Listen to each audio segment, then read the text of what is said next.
Assalamualaikum warahmatullahi wabarakatuh. Auzubillahi minasyaitonirrajim. Bismillahirrahmanirrahim. Kiraman katibin, yang mulia di sisi Allah dan mencatat amal perbuatanmu. Surat ke-11 dari surat Al-Intifar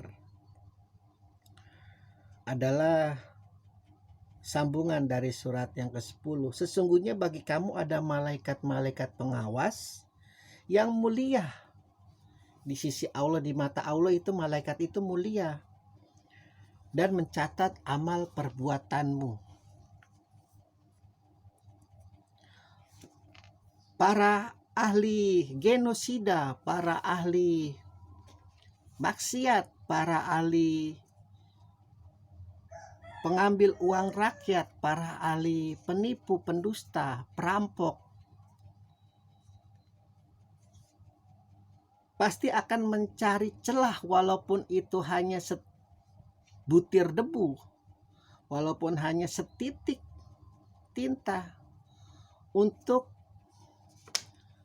lari dari tanggung jawab atas perbuatannya selama dia melakukan kezaliman, penindasan, perampokan semasa hidupnya.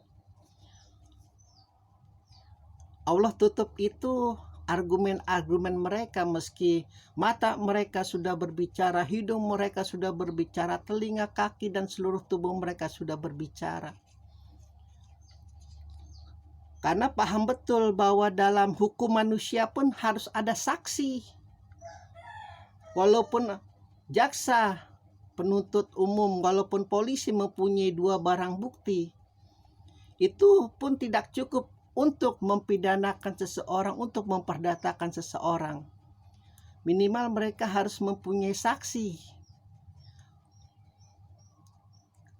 Ketika saksi-saksi manusia masih dibantah oleh mereka atas kezaliman mereka, atas penindasan mereka, atas perampokan harta rakyat mereka, maka ada saksi yang kedua adalah Allah mencatat di dalam Al-Quran. Dia menciptakan malaikat-malaikat ketika manusia itu lahir untuk mengawasi setiap perbuatan manusia itu dari sejak lahir hingga mati.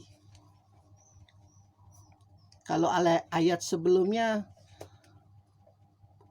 fakir yang bodoh ini menganggap itu perbuatan sia-sia. Untuk apa malaikat mengikuti setiap gerak langkah kita, mengikuti setiap kebodohan kita, kejahilian kita, kefakiran kita, kepapan kita, kemiskinan kita. Ternyata ayat ini memperkuat. Allah memastikan Dia menciptakan malaikat untuk mengawasimu dari sejak lahir hingga mati. Sehingga ketika malaikat itu dihadirkan di sidang penghisapan, sebelumnya mereka sudah mati kutu, makin mati kutu lagi, makin mengkeret. Karena manusia itu bukan hanya manusia, nanti di sidang kaum jin, setan, marakayangan, seluruhnya.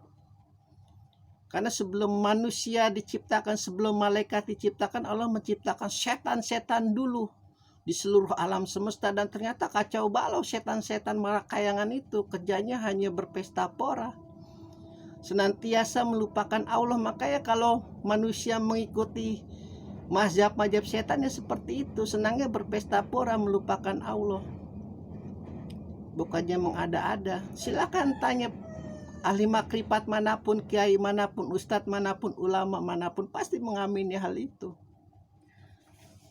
Maka ketika malaikat itu dihadirkan di sidang itu, kalau ibarat hakim kalau mengetuk palu, terkadang kalau dia yakin itu ketukannya begitu keras, tak tak tak sampai 3 kali. Mungkin secara harfiah juga nanti Allah memastikan itu ketukan keputusan untuk dia terjun ke neraka dengan kitab sijinnya yang berada di punggungnya, yang terus mendorong mereka ke neraka. Sudah ketuk palu bersama laknatullah yang sudah memastikan dirinya untuk senantiasa berperang kepada anak keturunan Nabi Adam.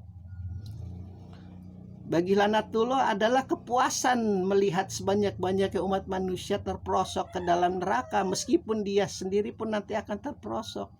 Itu luar biasa. Makanya kalau dendam itu jangan sampai kita dendamnya seperti Laknatullah. Di ajaran manapun, agama manapun, penyembah bulu babi sekalipun, kalau ajarannya itu benar, pasti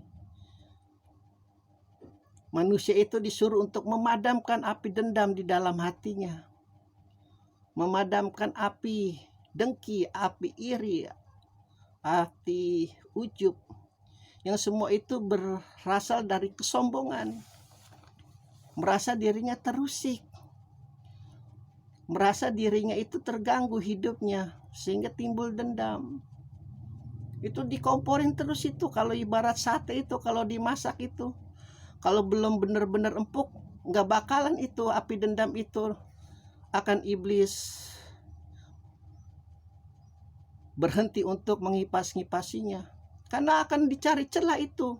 Mengapa dia mempunyai dendam itu? Nanti pasti ada celahnya, pasti ada akarnya. Kau harus dendam, kau sudah dijalimi, kau sudah diambil hakmu, kau sudah dianiaya hidupmu.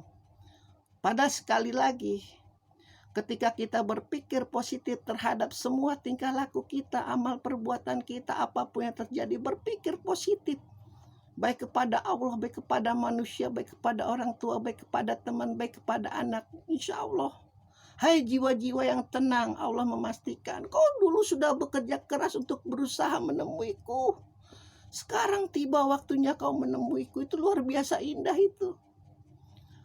Bagi mereka yang menerima kitab aliyin di sebelah kanan, luar biasa indah merdunya. Walaupun terlihat Allah itu mungkin jauhnya luar biasa hanya titik, tapi karena kedekatan hati, kan kita sudah seperti itu.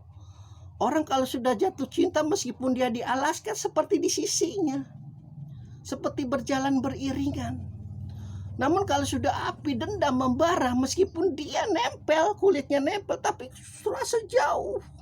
Itu luar biasa dendam memang. Dendam iblis itu ya seperti itu.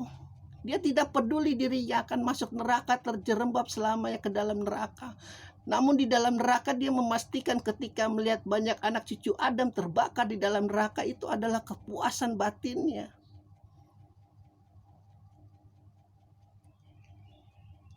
Allah memastikan, karena manusia itu luar biasa pintar, luar biasa picik, luar biasa itu.